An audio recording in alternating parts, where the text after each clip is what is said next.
अस्सलामुअलैकुम नाज़रीन, मैं मोहम्मद असलम हुसैन सियासत की ख़बरों में आप सबका इस्तकबाल करता हूँ। आज 21 अप्रैल 2025 है। इस्लामिक तारीख के हिसाब से आज 22 शव्वाल 1446 हिजरी है। पेश है आज की कुछ अहम खबरें। वक्फ तरीमी एक्ट के कई पहलुओं के निफाज पर सुप्रीम कोर्ट के जरिए रोक लगा दिए जाने के बाद मुल्क का एक मखसूस तबका इससे बुरी तरह बौखलाहट का शिकार हो गया है। इसने अदलिया को ही निशाना बनाना शुरू कर दिया है। सोशल मीडिया पर सुप्रीम कोर्ट के इख्तियारात तक को चैलेंज किया जाने लगा है। तशवीशनाक पहलू यह है कि मरकज़ी हुकूमत में मौजूद चंद अनासिर और अहम ओहदों पर फायज अफराद भी चीफ जस्टिस ऑफ इंडिया और अदलिया को निशाना बना रहे हैं। पहले वक्फ तरीमी एक्ट पर समाज से कब्ल अक़लियती उमूर के वज़ीर किरण रिजिजू ने यह उम्मीद जाहिर करते हुए कि सुप्रीम कोर्ट इस मामले में मदाखलत नहीं करेगा, बंद लफ्ज़ों में यह धमकी दे डाली कि अगर कल को हुकूमत अदलिया में मदाखलत करती है तो ये अच्छा नहीं होगा। इसके बाद 17 अप्रैल को नायब सदर जमहूरिया जगदीप धनखड़ ने अदलिया पर न सिर्फ अपनी हद से तजावीज़ करने का इल्ज़ाम आयद किया बल्कि इसके इख्तियारात को भी चैलेंज कर दिया। इस पर अपोजिशन की जानिब से मजम्मत हो रही थी। गुज़िश्ता रोज़ बीजेपी के रुकने पार्लियामान निशिकांत दुबे ने तमाम हदों को पार करते हुए सुप्रीम कोर्ट और चीफ जस्टिस ऑफ इंडिया पर चेहरा देखकर फैसला सुनाने और मुल्क में मजहबी जंग को हवा देने का संगीन इल्ज़ाम आयद कर दिया। इसके साथ ही राज्यसभा के रुकन दिनेश शर्मा ने अपने बयान के जरिए अदालत की हद तय करने की कोशिश की। सुप्रीम कोर्ट के खिलाफ निशिकांत दुबे के बयान पर हंगामे के बाद बीजेपी ने इससे अपना पल्ला झाड़ते हुए कहा कि यह अरकान पार्लियामान का ज़ाती मौक़िफ़ है। जाफरानी पार्टी के रुखसत पजीर सदर JP नड्डा ने कहा है कि अदलिया और चीफ जस्टिस के ताल्लुक से निशिकांत दुबे और दिनेश शर्मा के बयान से बीजेपी का कोई लेना देना नहीं है, ये इनका ज़ाती बयान है। आज के इस खबरनामे को MS एजुकेशन की जानिब से स्पॉन्सर किया जा रहा है। Welcome to MS Creative Kids.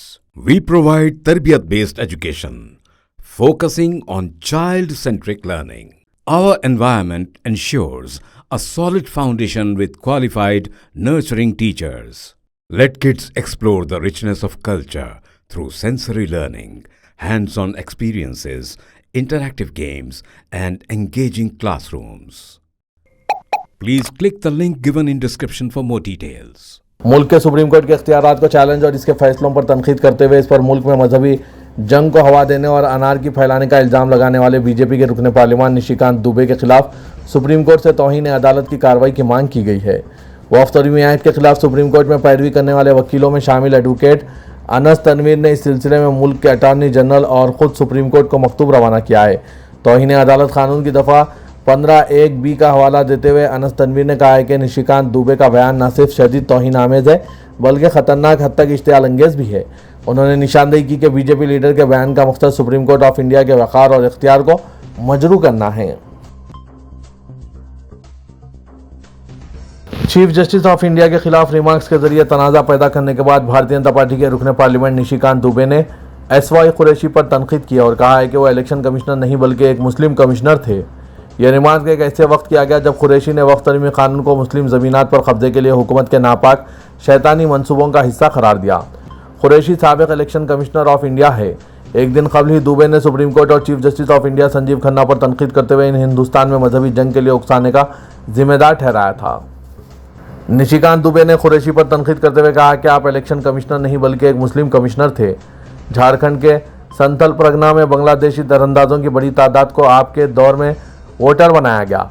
Dubey ने कहा कि पैगम्बर मोहम्मद सल्लल्लाहु अलैहि वसल्लम का इस्लाम 712 में हिंदुस्तान आया। यह ज़मीन वक्फ इससे पहले से हिंदुओं और कबाइलियों और जैनों और बुद्धिस्टों की है। आखिर निशिकांत दुबे इतना क्यों उड़ रहे हैं? भारतीय जनता पार्टी खामोश है लेकिन एक निशिकांत दुबे उछल रहे हैं। इस पर आपकी क्या राय है? कमेंट के जरिए ज़रूर बताइएगा। जम्मू कश्मीर के गरमाई दारुल श्रीनगर में एक पुरवकार निकाह की तकरीब के दौरान मीर वाज मौलवी उमर फारूक और ऑल इंडिया मजलिस इत्तेहादुल मुस्लिमीन के सदर व रुकने पार्लियामेंट हैदराबाद असदुद्दीन ओवैसी के दरमियान खुशगवार मुलाकात अमल में आई। मालूम हुआ है कि मीर वाज मौलवी उमर फारूक और असदुद्दीन ओवैसी के दरमियान इस मौके पर काफ़ी देर तक बातचीत हुई। इत्तलात के मुताबिक श्रीनगर में इतवार को निकाह की तकरीब के दौरान मीर वाज मौलवी उमर फारूक और असदुद्दीन ओवैसी से मुलाकात हुई और एक दूसरे की खैर आफियत दरियाफ्त की। असदुद्दीन ओवैसी की अचानक और गैर रस्मी शिरकत ने इस तकरीब को मज़ीद तवज्जो का मरकज़ बना दिया। ताहम तकरीब मुकम्मल तौर पर निजी नवियत की रही और मीडिया की रसाई महदूद रखी गई। ज़राए के मुताबिक ओवैसी का यह दौरा सरकारी नवियत का नहीं बल्कि मुकम्मल तौर पर निजी है। ताहम इनकी मीर वाज से मुलाकात और इस तकरीब में शिरकत को कश्मीर की मौजूदा समाजी व मजहबी सूरत हाल के तनाजुर में अहम करार दिया जा रहा है। मीर वाज ने सोशल मीडिया प्लेटफॉर्म X पर इसकी इत्तला फराहम करते हुए बताया कि श्रीनगर में आज एक पुरसुकून और रूहानी माहौल में निकाह की एक मजहबी तकरीब का इनेकाद अमल में आया। उन्होंने मजीद कहा कि इस पुरवकार तकरीब में ऑल इंडिया मजलिस इत्तेहादुल मुस्लिमीन के सदर और रुकन पार्लिमान असदुद्दीन अवैसी ने भी शिरकत की, जो इन दिनों ज़ाती दौरे पर वादी कश्मीर में मौजूद हैं। उत्तर प्रदेश के प्रयागराज पहुंचने पर अखिलेश यादव ने बीजेपी पर शदीद हमला करते हुए वक्त तरमीम कानून और हुकूमत की पॉलिसियों को मुल्क के लिए खतरा करार दिया। प्रयागराज में एक प्रेस कॉन्फ्रेंस के दौरान अखिलेश यादव ने भारतीय जनता पार्टी पर बुनियादी मसाइल से तवज्जो हटाने के लिए ज़ात और मजहब के नाम पर तशद्दुद फैलाने का इल्ज़ाम भी लगाया। एसपी सदर ने वक्फ इमलाक से मुतालिक बीजेपी हुकूमत की पॉलिसियों पर सख्त नुक्ताचीनी की और कहा कि वो वक्फ तरमीम कानून के खिलाफ हैं, क्योंकि बीजेपी सिर्फ छीनने की सियासत करती है। अखिलेश यादव ने इल्ज़ाम लगाया कि बीजेपी ने बुद्ध और जैन मज़ाहिब के मजहबी मुकामात की ज़मीनों पर भी कब्जा कर लिया और बीजेपी अब एक ज़मीन माफिया पार्टी बन चुकी है, जिसका बुनियादी मकसद लोगों की ज़मीनों पर कब्जा करना है।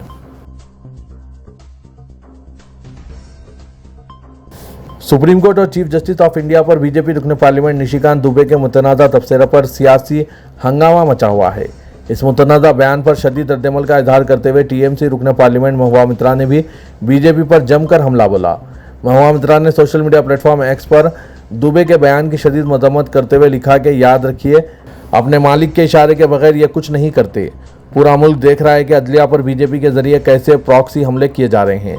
बेंच को डराने की बेशरम कोशिशें हो रही है। हिंदुस्तान सबसे निचले दौर में है जब जाहिल गुंडों के जरिए हुक्मरानी की जा रही है। वाज़ेह के बीजेपी रुकन पार्लियामेंट निशिकांत दुबे ने अपने मुतनाज़ा बयान में कहा था कि अगर हर चीज़ के लिए सुप्रीम कोर्ट जाना है तो पार्लियामेंट और रियासती असम्बलियों को बंद कर देने चाहिए। उन्होंने सुप्रीम कोर्ट पर मजहबी जंग भड़काने का इल्ज़ाम लगाते हुए इसे मुल्क को अनारकी की तरफ ले जाने की साजिश करार दिया था।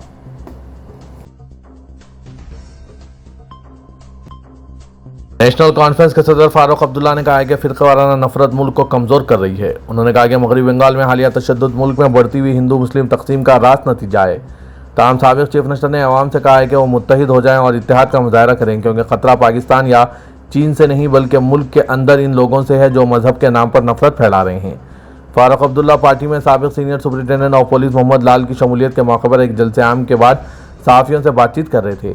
बीजेपी पर शदीद तनकीद करते हुए अब्दुल्ला ने कहा कि मुखालिफ मुस्लिम बयानबाजी घरों, मस्जिदों और स्कूलों को निशाना बनाने की वजह से वो हाशिया पर आ रहे हैं। हुकूमत ऐसी कार्रवाइयों को दुरुस्त नहीं ठहरा सकती जिन पर सुप्रीम कोर्ट ने पाबंदी आयद की है। जम्मू कश्मीर के जिला रामबन में शदीद बारिश, बादल फटने और अचानक सैलाब जैसी सूरत-ए-हाल के नतीजे में 3 लोगों की मौत जबकि 100 से ज़ायद को रेस्क्यू करके महफूज मकामात पर मुंतकिल किया गया। हलाक शुदगान में 2 कमसिन बच्चे भी शामिल हैं। रामबन जिले के senior superintendent of police Kulhir Singh ने बताया कि मुसलसल बारिश से जिला रामबन के बगना इलाके में एक रिहायशी मकान गिर गया, जिसकी जद में आकर 3 लोगों की मौत हो गई। उन्होंने बताया कि गुज़श्ता रात से मूसलाधार बारिश हो रही है, जिसके सबब 2 होटल, कई दुकानें और मुतअद्दिद रिहायशी मकानात को नुकसान पहुंचा।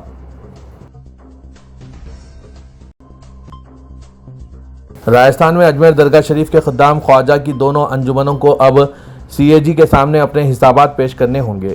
इस सिलसिले में सीएजी टीम ने आज पीर को अजमेर पहुंचने का इम्कान जाहिर किया है। सदर जमहूरिया हिंद द्रौपदी मुर्मू से इजाज़त मिलने के बाद मरकज़ी हुकूमत ने ऑडिट की इजाज़त देने के अहकाम जारी किए। अक़लियती उमूर की वजारत के एडिशनल सॉलिसिटर जनरल ने दिल्ली हाई कोर्ट को सदर की जानिब से मंजूरी के बारे में मुतला किया। अदालत के हुक्म पर इसकी एक कॉपी अंजुमन के वकील आशीष कुमार को दी गई है। इसके बाद अब अंजुमन नई दरख्वास्त दायर कर सकती है। अजमेर दरगाह अंजुमन कमेटी के सेक्रेटरी सैयद सरवर चिश्ती ने कहा है कि इन्हें भी सीएजी की आमद की इत्तला मिली है।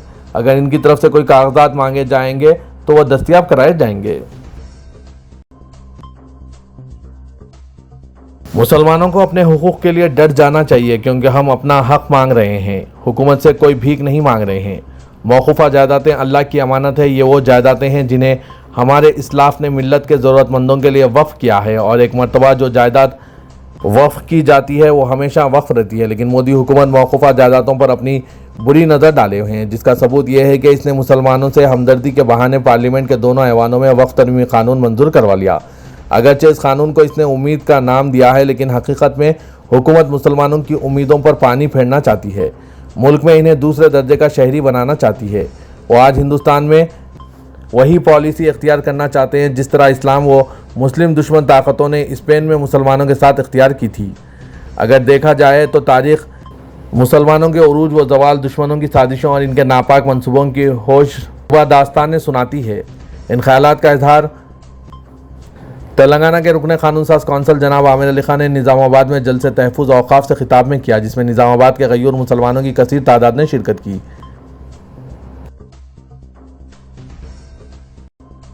तेलंगाना के वज़ीर-ए-आला रेवंत रेड्डी ने जापान की एक्यूटॉन कंपनी के साथ तेलंगाना हुकूमत के इश्तराक का मुआहदा किया, जिसके तहत हैदराबाद में एक्यूटॉन कायम किया जाएगा। चीफ मिनिस्टर ने जापानी कंपनियों को metro rail, future city, regional ring road और मूसी रिवर प्रोजेक्ट में सरमायाकारी की दावत दी और कहा कि इन प्रोजेक्ट्स में जापानी कंपनियों के लिए बेहतर मौके मौजूद हैं। चीफ मिनिस्टर की ज़ेर क़यादत वफ़द ने आज जापान के कीताकिशु शहर का दौरा किया, जहाँ के मेयर काज़ुहिसा टैक्ची ने खैर मक़दम किया। वज़ीर इंफॉर्मेशन टेक्नोलॉजी सीजर बाबू और आला सतही वफ़द ने बुलेट ट्रेन में ओसान ओसाका से कीताकिशु तक का सफ़र किया। ये शहर दुनिया भर में माहौलियाती तहफ़्फ़ुज़ के लिए मुनफरिद शिनाख्त रखता है।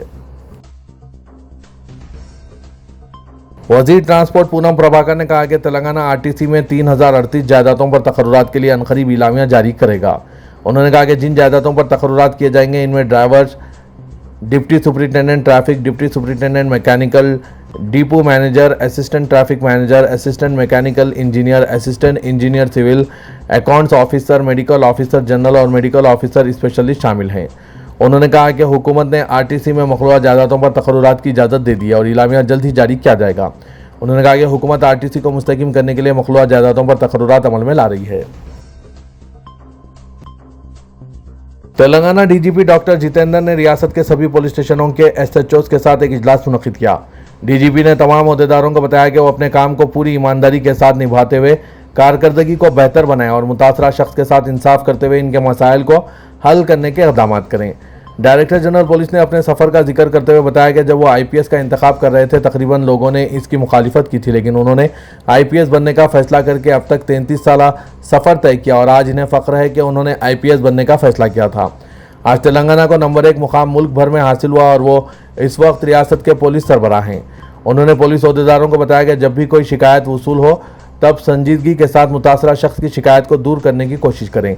उन्होंने अहदेदारों को इंतबाह दिया कि अगर कोई भी अपने फ़र्ज से इंसाफ नहीं करता जिसकी वजह से पुलिस का नाम ख़राब होगा तब इस अफसर के खिलाफ सख्त कार्रवाई की जाएगी। पुलिस की कारकर्दगी को बेहतर बनाने और इन पर नज़र रखने QR कोड मुतारिफ किया जा रहा है।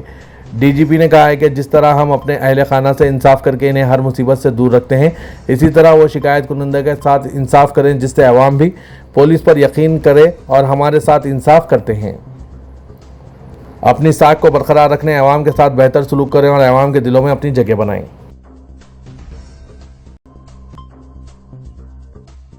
शहर हैदराबाद में महकूमा आबरसानी को तकरीबन 12,000 से ज़्यादा लो प्रेशर की शिकायत मौसूल होने के बाद अहदेदारों की जानिब से बरक़ी मोटर के जरिए नल का पानी हासिल करने वाले अफराद के खिलाफ कार्रवाई शुरू कर दी गई। Hyderabad metropolitan water supply and sewerage board ने मुख्तलिफ गोशों से मिली सारिफिन की इन शिकायत की यकसुई के लिए कमर कस ली है। इसके बावजूद हैदराबाद के चंद इलाकों को पानी की सरबराही इसी मकदार में की जा रही है जो 10 साल पहले मख्तस की गई थी। सरकारी ज़राए का कहना है कि बस्तियों की तादाद में इजाफा होने के बावजूद भी मुख्तलिफ मोहल्लेजात और इलाके को पानी की सरबराही में कोई इजाफा नहीं किया गया है, जिसकी वजह से नल कनेक्शन रखने वाले तकरीबन 40% अफराद को पीने के पानी की परेशानियों का सामना करना पड़ रहा है। HMWSSB के अहदेदारों के मुताबिक आबी सारिफिन की शिकायत की यकसुई के लिए बनाए गए मेट्रो कस्टमर केयर को गुज़िश्ता 4 महीनों से रोज़ाना की बुनियाद पर लो प्रेशर या कम पानी आने की शिकायत मौसूल हो रही है। यादाद्री, भोंगीर जिला और दीगर मुकामात पर शदीद बारिश हुई है। गरज व चमक के साथ हुई बारिश से बाद इलाकों में शदीद नुकसान हुआ। चंद मुकामात पर ज़ालाबारी भी देखी गई। भोंगीर और चटियाल के दरमियान मेन रोड पर बड़े दरख्त गिर पड़े जिससे ट्रैफिक में खलल पैदा हो गया और गाड़ी सवारों के साथ साथ राहगीरों को मुश्किलात का सामना करना पड़ा। कई मुकामात पर बरक़ी खंभे भी गिर पड़े। पुलिस ने JCB की मदद से सड़क पर गिरे दरख्तों को हटाते हुए ट्रैफिक को बहाल किया। दूसरी तरफ रेगुंडा मंडल के मुख्तलिफ मुकामात पर तूफानी हवाओं के साथ बारिश हुई जिससे सड़कों पर दरख्त और बरक़ी के तार गिर पड़े। कई इलाकों में ज़ालाबारी से फसलों को नुकसान पहुंचा। हनुमाकुंडा जिले के भीम देवार पल्ली मंडल के मुख्तलिफ देहात में धान और मकई की फसलें बारिश से भीग गई। तेज़ हवा से आम के दरख्तों से कैरियां ज़मीन पर गिर गई जिससे किसानों को भारी नुकसान हुआ। BRS के कारगुजार सदर तारक रामाराव ने दावा किया है कि गुज़िश्ता असेंबली इंतखाबात में BRS की शिकस्त से तेलंगाना को ही ज़्यादा नुकसान हुआ है। तेलंगाना भवन में शहर हैदराबाद के अत्तापुर डिवीज़न के कांग्रेस कायदीन और कारकुनों की BRS में शमूलियत के मौके पर मुनक़िदा तकरीब से खिताब करते हुए KT रामाराव ने कहा कि शहर हैदराबाद में BRS का मौक़िफ़ इब्तिदा से ही काफ़ी मुस्तहकम रहा। हर इंतखाबात में हैदराबाद के शहरियों ने BRS को कामयाबी दिलाई। कांग्रेस और BJP के गुमराह कुन वादों और बातों में हैदराबाद के शहरी आने वाले नहीं। उन्होंने कहा कि असेंबली इंतखाबात में आउटर रिंग रोड के अंदर कांग्रेस को एक भी नशिस्त पर कामयाबी नहीं मिली। अलबत्ता गोशा महल में बीआरएस के उम्मीदवार की बात गलतियों से वहां बीजेपी को कामयाबी मिली। उन्होंने कहा कि इख्तिदार किसी भी पार्टी के लिए मुस्तकिल नहीं रहता, अच्छे काम करने वाली हुकूमतों का अवाम दोबारा मौका फराहम करते हैं। तेलंगाना तश्कील के बाद मुनक्किद हुए पहले इंतखाबात में बीआरएस को कामयाबी मिली थी। 5 साल के दौरान बीआरएस हुकूमत ने रियासत की तरक्की और अवाम की फलाह व बहबूद के लिए अच्छा काम किया, जिसकी वजह से अवाम ने बीआरएस को दूसरी मियाद के लिए शानदार कामयाबी दिलाई। उन्होंने कहा कि मौजूदा रेवंत रेड्डी हुकूमत ने अवाम से झूठे वादे करते हुए इख्तिदार हासिल किया।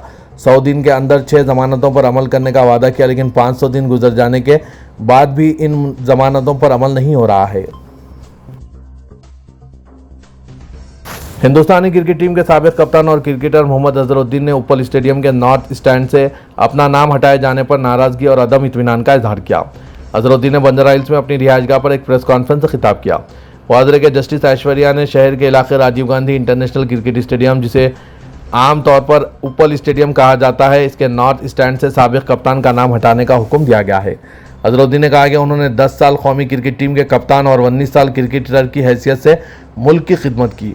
उपल स्टेडियम में नॉर्थ स्टैंड का नाम इनके नाम से यानी अजहरुद्दीन स्टैंड रखा गया था और कुछ लोगों ने जानबूझकर इस पर सियासत की और लॉर्ड्स क्रिकेट क्लब में अदालतों में दरख्वास्त दायर की। उन्होंने याद दिलाया कि अदालत इससे कबल इनके खिलाफ कई इल्ज़ामात को मुस्तरद कर चुकी है।